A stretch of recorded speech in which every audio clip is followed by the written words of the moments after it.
Himachal news 24/7। जो आज के सिनेरियो में पूरे हिंदुस्तान में एक माहौल सा बनता जा रहा है, जो भविष्य में राजनीतिक क्षेत्र के लिए भी ठीक नहीं है। पीछे जो हमारा पास्ट, जो हमारा अतीत था, अतीत में नेता की इज्जत करता था मान सम्मान के साथ और बड़े संयम के साथ चुनाव लड़े जाते थे, शालीनता से चुनाव लड़े जाते थे।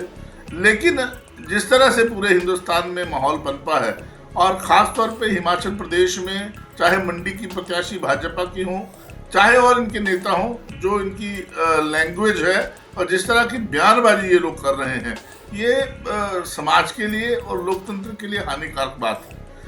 कल अगर राजीव बिंदल छोटे स्तर के कार्यकर्ता की तरह व्यवहार करते हुए नारा लगाते हैं, शर्मनाक बात है। अपने आप को सबसे बड़ी पार्टी और ख़ास तौर पे सनातनी होने का दावा करने वाले लोग अगर इस तरह की भाषा का प्रयोग भारतीय लोकतंत्र के इस महापर्व में करते हैं तो ये एक चिंता का विषय है और बचना चाहिए। चुनाव हिमाचल की संस्कृति जो सिखाती है उससे बाहर जाकर नहीं लड़ना चाहिए। चुनाव को चुनाव के नज़रिए से लड़ते हुए जनता के मुद्दों को लेके, जनता की भावनाओं को लेके अगर हम काम करते हैं तो एक अच्छा और हेल्दी चुनाव उभर के सामने अगर हिमाचल के नेता पेश करते हैं तो बड़ी खुशी की बात होगी। हिमाचल की संस्कृति सभ्यता को ध्यान में रख के करते हैं तो बड़ी खुशी की बात होगी। जी मनमोहन जी, कांगड़ा चंबा के जो प्रत्याशी हैं, आप उनको जिताने के लिए आपका क्या सहयोग रहेगा? कांगड़ा चंबा के जो प्रत्याशी हैं, बड़े सौभाग्य की बात है कि आनंद शर्मा एक वो नाम है जिसको पूरा विश्व जानता है। आनंद शर्मा मध्यम वर्गीय परिवार से उठ के और छात्र राजनीति से निकल के, युवा राजनीति से निकल के एक बड़ा चेहरा, पूरे विश्व में जाना माना चेहरा है। अगर आप कहें तो विश्व के बड़े नेता, अमेरिका के राष्ट्रपति हों, रशिया के राष्ट्रपति हों, फ्रांस के राष्ट्रपति हों या अन्य देशों के प्रमुख हों, वो उनको नाम से जानते हैं। ये एक बड़ी बात है। और उसके अलावा वो हिंदुस्तान के विदेश मंत्री रहे, कॉमर्स मिनिस्टर रहे, इंडस्ट्री मिनिस्टर रहे। और कांगड़ा क्षेत्र के लिए अगर कंदोड़ी में इंडस्ट्रियल एरिया बना हो और भी कई बातें, जो बड़ी बड़ी योजनाएं वो हिमाचल प्रदेश के लिए जो उन्होंने लाने का काम किया, अगर वो सांसद बनते हैं तो निश्चित तौर पे एक बड़ा काम और कांगड़ा क्षेत्र को डेवलपमेंट के तौर पे आगे ले जाने का काम वो करेंगे। और मैं ये भी कहना चाहूँगा कि आनंद शर्मा जैसा इंटेलिजेंट आदमी, बुद्धिमान आदमी और आनंद शर्मा जी जैसा तेज तरार नेता अगर सांसद कांग्रेस का बनता है कांगड़ा चंबा से, तो आने वाले भविष्य, आने वाली पीढ़ियों के लिए एक बहुत बड़ी बात होगी। और जैसा आदमी अगर सांसद बनता है तो भविष्य निर्माण की ओर कांगड़ा चंबा बढ़ पाएगा।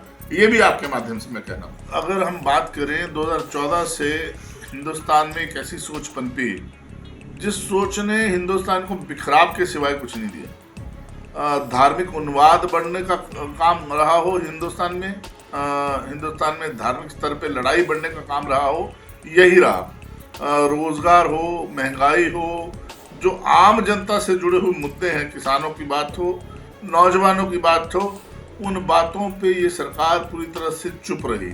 और कांग्रेस पार्टी जो कि इस देश की नींव, जिस कांग्रेस ने इस देश का निर्माण करने में एक बड़ी भूमिका निभाई, अपील भी आपके माध्यम से रहेगी कि हिमाचल प्रदेश ही नहीं पूरे हिंदुस्तान में कांग्रेस पार्टी को जिता के एक मजबूत भविष्य के निर्माण की बात हम लोग करें।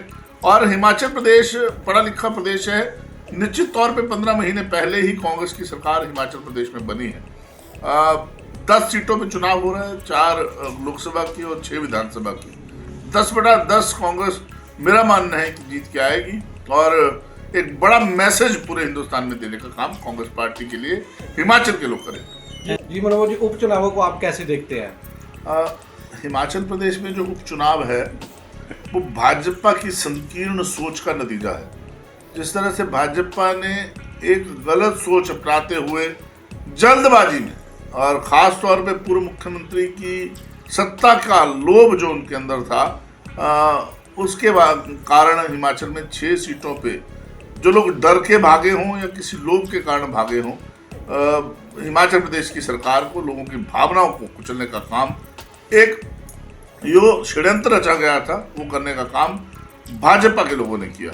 और हिमाचल का पढ़ा लिखा समुदाय इस बात को समझता है। किसी व्यक्ति विशेष की अपनी सोच रही हो, पिछले 5 साल पूरी तरह से विफलता जिस मुख्यमंत्री की रही हो, मशहूर रहा हो, जो मुख्यमंत्री की वो पूरी तरह से विफल रहा, वो दोबारा से मुख्यमंत्री बनना चाहता हो और गलत तरीके से बनना चाहता हो, हिमाचल की जनता इसको स्वीकार नहीं करेगी। 6 की 6 सीटों पे, चाहे हम बात करें गगरेट की, चाहे कुटलैहड़ की बात करें, चाहे हम सुजानपुर की बात करें, धर्मशाला की बात करें, लाहौल स्पीति की बात करें, हम 6 की 6 सीटों पे निश्चित तौर पे जीत के आएंगे। और जो लोग हिमाचल प्रदेश में गंदी संस्कृति को जन्म देने के लिए लगे हुए हैं, उसका पूरी तरह से मुंह तोड़ जवाब देंगे और हिमाचल की जनता सही को सही मानते हुए, सच का साथ देते हुए कांग्रेस को जिताने का काम करेगी।